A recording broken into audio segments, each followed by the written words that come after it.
సరే మీకు దయ్యం ఎక్స్పీరియన్స్ ఏమన్నా ఉందా? మీరు భయపడిన సిచ్యువేషన్స్? నాకు అమ్మ అంత స్ట్రాంగ్, మీరేమో మా అమ్మకి నేను కంప్లీట్ ఆపోజిట్. నాకు ఇలా డెడ్ బాడీస్ని చూసిన ర్యాండమ్లీ ఇప్పుడు రోడ్ మీద డెడ్ బాడీస్ని చూస్తే నాకు ఇంటికి వచ్చి ఒక్కదాన్ని స్నానం చేయాలన్న భయం నాకు. ఎప్పుడు కూడా మదర్ స్ట్రాంగ్ గా ఉంటే డాటర్స్ కొంచెం సెన్సిటివ్ గా ఉంటారు. అలా అంటారా? లాజికల్ గానే. నేను అలా వినలేదు. మదర్ స్ట్రాంగ్ అయితే పిల్లల్ని కూడా స్ట్రాంగ్ చేయాలి. నాకు అది అర్థం కాలేదు. నేను మెంటలీ స్ట్రాంగ్, బట్ ఇలాంటి దయ్యాలు ఇవన్నీ అని అంటే నాకు చాలా భయం. సరే, మీరు ఏదైనా హర్రర్ ఫిల్మ్స్ చూసి భయపడిన సినిమా ఏదైనా ఉందా? ఫస్ట్ టైం నేను కాంజరింగ్ చూసినప్పుడు it actually like the clap కంటే కూడా దట్ కబోర్డ్ మీద నుంచి దట్ విల్ జస్ట్ జంప్. ఆ సినిమా చూసినప్పుడు నేను ఒక 2-3 days నాకు నిద్రపోవాలంటే భయం వేసింది. మళ్ళీ చూడడానికి వెళ్ళాను కాంజరింగ్, కానీ నాకు మళ్ళీ అదే పాయింట్, నాకు ఎంతసారి తెలుసున్నా అది ఒక చీకటి ఫుల్ ఉంటుంది, ఇక్కడ టక్ టక్ అని క్లాప్ వస్తుంది. అది ఎప్పుడు వస్తుంది ఎగ్జాక్ట్ టైం చెప్పలేను, కానీ అది వచ్చేటప్పుడు ఫీల్ అయిపోతుంది నాకు. అంటే సినిమా చూడడం కూడా ఇట్లానే చూస్తాను.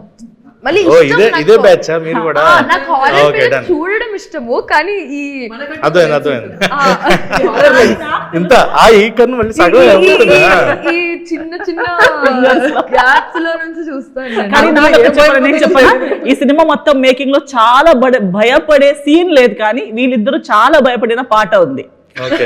భయంగా ఏం లేదు, మాకు డాన్స్ సీన్స్ అన్ని బాగానే చేశారు. హారర్ కన్నా హారర్ సీన్స్ బాగానే చేశారు, కానీ సాంగ్ కి వాళ్ళిద్దరు పడే భయం ఉంది కదా. అది డాన్సర్ పుట్టినప్పటి నుంచి డాన్స్ చేస్తూనే ఉంది. మేమేమో పాటల బ్యాచ్. మేము చేసింది కానీ చేయడము అంటే నాట్. ఇప్పుడు నాకు స్క్రీన్ ముందు వెళ్ళి అలా అలా వేయాలి అంటే నేను ఎందుకో చాలా నర్వస్ అయిపోతాను. సో మళ్ళీ అలా అని చెప్పి ముందు నేను షోస్ చేశాను, కానీ నాకు ఇది ఎందుకో ఆ రోజు నేను ఎందుకో అంత పక్కన ఎస్తర్ గారేమో యూ గో ప్రాక్టీస్ అని కమ్మంటుంది. అక్కడ బాగానే వస్తుంది, ఇక్కడికి వచ్చిన తర్వాత ఏదో కేయాస్ అవుతుంది. ఇదేదో లాస్ట్ మినిట్ లో వచ్చి అట్లా కూర్చుంటుంది. Ma'am your short ready, yeah dance, yeah just show me once, yeah okay take అని పరిస్థితి చేసేస్తుంది. ఇదేం చేస్తుంది ఏం చేయదు. నేను 3 days నుంచి రిహర్సల్ చేస్తున్నాను తెలుసా అంటే నాది మొత్తం పోతుంది, దాని ఫస్ట్ టేక్ ఓకే అవుతుంది. So she is a very good dancer. This Dhanya's and my issue. మన జయజానికి నాయక టైంలో కూడా పక్కన ఉన్నాం. నెక్స్ట్ స్టెప్ ఏంటి ఒకసారి చెప్పవా నాకు? ఒక సైడ్ కి ఇలా ఫుల్ రివిజన్. మన మ్యాథ్స్ ఎగ్జామ్ ఉంటే ఎలా చేస్తాం? రెడీ సార్, రెడీ అని వస్తుంది. Roll camera rolling action. మర్చిపోయా డాన్స్ అంటే మ్యాథ్స్ ఎగ్జామ్ లాగా నాకు చాలా చైల్డ్గా ఉన్నప్పుడు నేర్చుకుంది. అంటే ఒకసారి ఈత నేర్చుకుంటే ఎప్పుడైనా ఇస్తాం కదా, ఆ విధంగా వాళ్ళకి అడ్వాంటేజ్. అట్లానే జూనియర్ ఎన్టీఆర్కి అల్లు అర్జున్ గారికి ఇద్దరికి అడ్వాంటేజ్, ఎందుకంటే చిన్నప్పటి నుంచి నేర్చుకుంటూ వచ్చారు. So always they are on par with others ఉంటారు. అది అడ్వాంటేజ్ ఎప్పుడు కూడా. Right sir. సార్ డైరెక్టర్ గారు ఇందులో డైలాగ్ కూడా ఉంది మనకి, అంటే అది పాదయాత్ర, పాదాల మీద నడిచే యాత్ర. ఈ ఎవరి కోసం పెట్టారు? దేనికోసం? పాదయాత్ర చేసిన వాళ్ళ కోసమా? ఎవరి కోసం కాదు, పబ్లిక్ డొమైన్లోకి ఏదో ఒక డైలాగ్ కానీ ఒక ఏదో విజువల్ వచ్చింది అనుకోండి, అది అందరూ. కానీ అవి కొన్ని కాంట్రవర్షియల్ అలాంటివి ఉంటాయి కదా, అలాంటి డైలాగ్స్ లేదు. మీరు క్రిస్సే చేయలేదు. నిజం చెప్పాలంటే పాదయాత్ర అంటే మీనింగ్ కావచ్చేమో కదా, ఆ మీనింగ్నే మరోసారి మా యాక్టర్తో చెప్పించామే తప్ప ఎవరిని టార్గెట్ చేసి కాదు, ఎవరిని క్రిస్టేట్ చేద్దామని ఉద్దేశమే కాదు. అది పబ్లిక్ డొమైన్లో ఉందంతే. మేము పర్సనల్గా అనుకున్నది ఎక్కడో రూమ్లో అనుకుంటే మేము బయట పెట్టలేదు కదా, పబ్లిక్ డొమైన్లో ఉన్న విషయాన్ని రిఫ్లెక్ట్ చేసాం అంతే. కానీ అలాగే ఎవరిని టార్గెట్ చేసేది కాదు, జస్ట్ ఎంజాయ్ చేయడానికి అంతే. ఆడియన్స్ ఎంజాయ్ చేయడం కోసం మేము పెట్టే ఎఫర్ట్లో అది ఒక చిన్న పార్ట్, దట్స్ ఇట్. అండ్ ఇందాక హర్రర్ జోనర్ గురించి మాట్లాడుతూ కూడా మనం రీసెంట్గా ప్రభాస్ గారు కూడా turn to horror film Raja Saab, అసలు కంప్లీట్గా అది కూడా ఒక vibe horror film. So horrors కొన్ని ఇంపాక్ట్ వల్ల అంటే జనాలకి ఇందాక మీరు అన్నట్టుగానే will it be a fearful film for the audience, ఏదో ఒక హర్రర్ ఎలిమెంట్ ఉంది, ఖచ్చితంగా ఎంగేజ్ అవ్వచ్చు అన్న పాయింట్లోనే ఈ స్టోరీ తీసుకుంటారా? లేదంటే మీ ఫస్ట్ సినిమా, ఎందుకంటే you can go with commercial aspect are some other thing, కానీ హర్రర్తో రావడం అనేది ఇట్స్ లైక్ ఛాలెంజింగ్. ఎందుకంటే జనాల్ని మెప్పించడం, హర్రర్ చేయడం ఇంపార్టెంట్ కాదు, మెప్పించడం ఇంపార్టెంట్. సో ఆ పాయింట్ ఆఫ్ వ్యూలో మీరు ఎంతవరకు జాగ్రత్త తీసుకున్నారు? అంటే నిజం చెప్పాలంటే ఆడియన్స్కి ఆ జోనర్ ఈ జోనర్ అని ఏ స్పెసిఫికేషన్స్ ఏ ఉండవు. ఆడియన్స్ చూడడానికి సిద్ధంగా ఉన్నారు. నెంబర్ ఆఫ్ కంటెంట్ ఉంది. మీరు అబ్జర్వ్ చేయండి, ఓటీటీలు కానీ థియేటర్స్లో కానీ వాళ్ళకి మించి టైం చాలట్లేదు. రోజుకి ఎన్ని సినిమా చూడగలరు? అంతకు మించి కంటెంట్ మనం రిలీజ్ చేస్తున్నాం. సో ఆడియన్స్కి పోస్టర్ నచ్చిందా, గ్లిమ్స్ వచ్చాయా, ప్రోమో నచ్చిందా, డెఫినెట్గా ఎంజాయ్ చేస్తారు. అది ఏ జోనర్ ఎంజాయ్ చేస్తారు. ముఖ్యంగా మెజారిటీ పీపుల్లో ఇందాక ధన్య గారు కానీ ఇప్పుడు అందరం చెప్తున్నట్టు ఎక్కడో చోట భయం కానీ భయపెట్టడం కానీ రెండింటికి మనం కనెక్ట్ అవుతాం. లైక్ ఓకే సో ఒక సైలెన్స్లో వచ్చే సౌండ్ ఎంత ఇంపాక్ట్ ఇస్తుందో అలాగే భయం అనేది మనిషిలో ఉంటుంది. అది డార్క్ మూడ్లో కావచ్చు, లైట్లో కావచ్చు. అలాగే జనంలో ఇది ఈజీ కనెక్ట్ అవుతారని అనుకుంటామే తప్ప జనం చూడటానికి ఎప్పుడు సిద్ధంగా ఉన్నారు. వాళ్ళకి నచ్చేది ఇస్తే వాళ్ళు చూస్తారు, ఆశీర్వదిస్తారు. అందులో ముఖ్యంగా మన తెలుగు పీపుల్ ఏ సినిమానైనా చూస్తాం. మీరు అబ్జర్వ్ చేయండి, వ్యూవర్షిప్ లేదు అంటే రాంగ్. వ్యూవర్షిప్ ఉంది, కాకపోతే అక్కడ రీచ్ వెళ్ళాలి. ఆ రీచ్ వెళ్తే అంటే ఇప్పుడు నెంబర్ ఆఫ్ డిష్లు రెడీ చేసి ఉన్న హోటల్లో అక్కడ ఉన్నాయని మనకు తెలియాలి కదా, తెలిస్తే కదా మనం టేస్ట్ చేస్తాం. అట్లాగే థియేటర్లో ఈ సినిమా ఉంది లేదా ఓటీటీలో ఈ సినిమా ఉంది అలా తెలిసినప్పుడు డెఫినెట్గా ప్రతి ఆడియన్స్ చూడడానికి సిద్ధంగా ఉన్నారు. అన్ని సినిమాలు చూడడానికి సిద్ధంగా ఉన్నారు. అందులో ఏ హీరోయిన్ పర్లా. కాకపోతే మీరు ఇందాక అన్నట్టు స్టార్ హీరో అంటే ఒక ఆరా ఉంటుంది, ఒక వైబ్ ఉంటుంది, అది వేరు, ఫ్యాన్స్ ఉంటారు కనుక అది ఈజీగా రీచ్ వెళ్ళిపోద్ది. మీరే మాకు స్టార్స్, మీడియా మాకు స్టార్స్. సో మీరు కానీ ఇనిషియేట్ తీసుకొని మీడియా జనంలో తీసుకెళ్ళగలిగితేనే మేము అక్కడ దాకా పబ్లిక్ డొమైన్లోకి వెళ్ళి వాళ్ళ ముందు నిల్చోగలుగుతాం. నిల్చుంటే ఇంకా వాళ్ళు మాకు చేస్తారు, వాళ్ళు మెంటర్స్ మాకు, వాళ్ళు చెప్తారు, మేము చేస్తాం అంతే. కానీ ఆడియన్ దాకా తీసుకెళ్లే బాధ్యత మీదే అయితే ఆడియన్ చూపించాలని కష్టపడే బాధ్యత మాది అంతే. ప్రతి సినిమా చూస్తారు ఆడియన్స్. Super sir.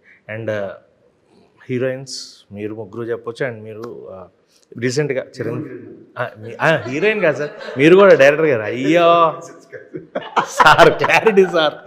ఓకే, అంటే రీసెంట్గా చిరంజీవి గారు మాట్లాడుతూ అంటే పెద్ద స్టార్ కాస్టింగ్ కోచ్ గురించి మాట్లాడడం అనేది చాలా చాలా ఇంపాక్ట్ఫుల్ థింగ్. మనం కరెక్ట్గా ఉంటే ఇండస్ట్రీలో అలాంటి భయాలు ఉండవు. చాలామంది భయపడుతున్నారు ఇండస్ట్రీ, తెలుగు అమ్మాయిలు మోస్ట్లీ రావడానికి. కానీ తెలుగు వాళ్ళని పెట్టి you made a film. So big star Chiranjeevi garu చెప్పారు, అందులో నేను ఏకీభవిస్తాను ఆయనతో. కాస్టింగ్ కౌచ్ అని కాదు, ప్రతి ఇండస్ట్రీలో ప్రతి అట్మాస్ఫియర్ కూడా ఎక్కడో చోట ఏదో ఒక డిస్ట్రిబ్యూట్ జరిగేందుకు సోర్స్ ఉంటుంది. ఇప్పుడు మనం మనుషులం కదా, రకరకాల హ్యూమన్ బాడీ ఉంటుంది, రకరకాల మైండ్ సెట్లు ఉంటాయి. ఇంతమంది మనతో పాటు జీవిస్తున్నప్పుడు డిఫరెంట్గా వాళ్ళకి ఒక ఐడియల్స్గా సింక్ దొరకపోవచ్చు, వాళ్ళకి ఇంకో విధంగా చూడవచ్చు. బట్ ఎవరు ఎలా చూసినా మనం ఏం చేయాలనుకుంటున్నామో అది చేసుకుంటూ పోతే మనం చేసే వర్కే మనల్ని డిజైన్ చేస్తుంది. మనమే ప్రతిదీ మనం చేయాలని టార్గెట్ చేయాల్సిన ఇన్ఫ్లుయెన్స్ చేయాల్సిన అది ఆటోమేటిక్ నేచర్ మనల్ని పోర్ట్రేట్ చేస్తారు. ఓకే, డెఫినెట్గా ఒక ఫీమేల్ అంటే ఒక ఇంట్రెస్ట్ ఉంటుంది. మీరు అబ్జర్వ్ చేయండి, ప్రతి మెన్ కూడా ఫీమేల్ అంటే ఒక ఇంట్రెస్ట్ అంటే అది సృష్టి ఇచ్చింది, అది నేచర్ ఇచ్చింది, అట్లా అది మైండ్ సెట్ కనుక ఉంటుంది. కొద్దిమంది అడగటానికి భయపడతారు, కొద్దిమంది అడిగితే పరుగు పోద్దాం అనుకుంటారు, కొద్దిమంది అడిగితే కొడతాదేమో అని అనుకుంటారు. ఇట్లా రకరకాల భయాలతో ఆగిపోవచ్చు. కొద్దిమంది గౌరవంగా బిహేవ్ చేయొచ్చు. లోపల ఏముంది ఎవడో తెలుసు. అది ఎక్కడ బయటపడుతుంది అంటే ఎక్కడో సోర్స్ వచ్చినప్పుడు బయటపడుతుంది. కానీ అది ఎక్కడ లేదు, సాఫ్ట్వేర్ ఇండస్ట్రీలో లేదా. మీరు నెంబర్ ఆఫ్ మన న్యూస్లు చూస్తుంటారు సాఫ్ట్వేర్ ఇండస్ట్రీలో ఇలాగ ఉన్నది. అలా అంతెందుకు, మీకు రీసెంట్గా ఒక ఆర్టికల్ చదివాను, ఎక్కువ హెచ్ఐవి వచ్చింది సాఫ్ట్వేర్ ఇండస్ట్రీలో. అంటే ఏమేమి జరిగినట్టు అక్కడ ఎఫ్ఐఆర్స్ ఉన్నట్టు కదా అర్థం. అంటే అందరికీ కన్విన్స్ అయిపోయారా, అందరూ అయిపోయారా అని కాదు అక్కడ అర్థం. ఒక్కొక్కరు జర్నీలో ఒక్కొక్క రకమైన పార్ట్స్ వస్తుంటాయి. కనుక అతను చెప్పింది ఏంటంటే మనం ప్రొఫెషనల్గా ఉండి డిసిప్లిన్గా ఉంటే మన డిసిప్లిన్, మన ప్రొఫెషనాలిటీ, మన డెడికేషన్ మనం ప్రొటెక్ట్ చేస్తుంది అని అర్థం. అంటే ఇప్పుడు మనకి కామన్గా మన సాంప్రదాయంలో ధర్మో రక్షిత అని ఉంటుంది. అంటే మనం ధర్మాన్ని కాపాడితే ధర్మం కాపాడతాం. అంటే మనం వర్క్కి డెడికేటెడ్గా కమిట్ అయి ఉంటే ఆ వర్క్కి మనం డిజైన్ చేసి వెళ్ళిపోతుంది అది. ఆ విషయంలో ఇప్పుడు దానికి మేము అందరం కలిసి పనిచేసాం కదా. మా మధ్యలో ఎవరు కానీ ఇప్పుడు ఆయన శివ గారు ప్రొడ్యూసరా, యాక్టరా, ఎక్కడ ఆ హీరోయిన్స్ ఏది మాకు పొరపర్చలు కానీ ఎక్కడ యుగో క్లాషులు కానీ ఏ విధంగా డిస్టర్బెన్స్ జరగలేదంటే కారణం మేమందరం కలిసి ఒకే డొమైన్లో ఉన్నాం. అది సినిమా అనే డొమైన్లో. మేము సినిమా కోసం జీవిస్తున్నాం, సినిమా కోసం మాట్లాడుతున్నాం, సినిమాని మాత్రం తీసుకెళ్తున్నాం. అయిపోయింది, దట్స్ ఇట్. పర్సనల్ ఏం చెప్పాలంటే ఒకసారి మొన్నప్పుడు ఇస్టర్ గారు ఫోన్ చేసి నేను ఫోన్ లేపలేదు, నేను బిజీ అని చెప్పడం కోసం నేను కాదు, ఏదో చూసుకోలేదు. ఆమె ఇక్కడ యుగో ఫీల్ అవ్వలేదు, ఏం డైరెక్టర్ ఫోన్ లేకపోతే అంత బిల్డప్ పెద్ద హిట్ డైరెక్టరా అది అనుకోవచ్చు. అలాగే అర్ధరాత్రికి ఫోన్ చేస్తున్నాడు, ఏంటి ఏమి చేశాడు అనుకోవచ్చు. నేను చేసేది పని కోసం చేస్తున్నాం, పనే మాట్లాడుతున్నాం. అలా ఉన్నప్పుడు ఎవరికి ప్రాబ్లం వస్తుంది? రాదు. కనుక కాస్టింగ్ కౌచ్ ఉందా లేదా డిస్కషన్ కన్నా ప్రతి మనిషి అనేవాడు మెన్ ఉమెన్ పుట్టినాక అలాంటి ఫీలింగ్స్, అలాంటి అప్రోచ్, అలాంటి ఏవో ఉండొచ్చు. బట్ మనం సిన్సియర్గా ఉంటే మన సిన్సియర్గా ముందుకు తీసుకెళ్తాం. That's it. Super sir. And yeah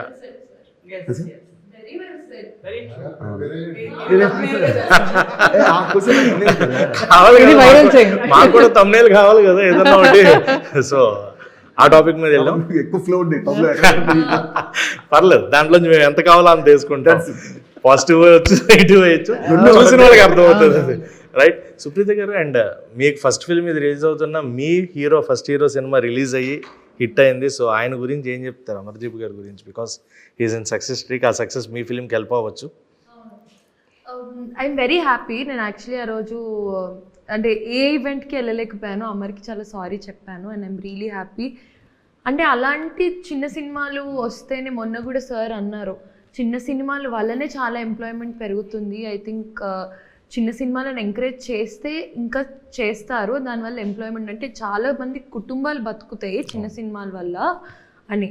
so and I'm happy audience actually అమర్ని కూడా ఎంకరేజ్ చేసి హిట్ చేశారు. మా అమర్ కూడా ఇంకా చాలా సినిమాలు తీసి చాలా మంచోడు అమర్.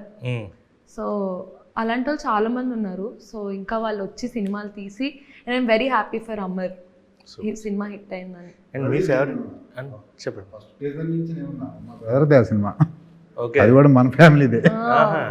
ఫస్ట్ టేజర్ నేను ఐ వాజ్ ది గెస్ట్, అవును, ప్రీమియర్స్ లో కూడా ఉన్నా కదా నేను. సో మా ఫ్యామిలీ నుంచి ఆ 2 సినిమాలు కంటిన్యూటీ స్ట్రీక్ మీ ఫ్యామిలీకి ఆ సినిమా తర్వాత ఇది కూడా హిట్ వైపు. అందుకనే మేము 6వ తారీఖు వేయకుండా 13 వేసాము.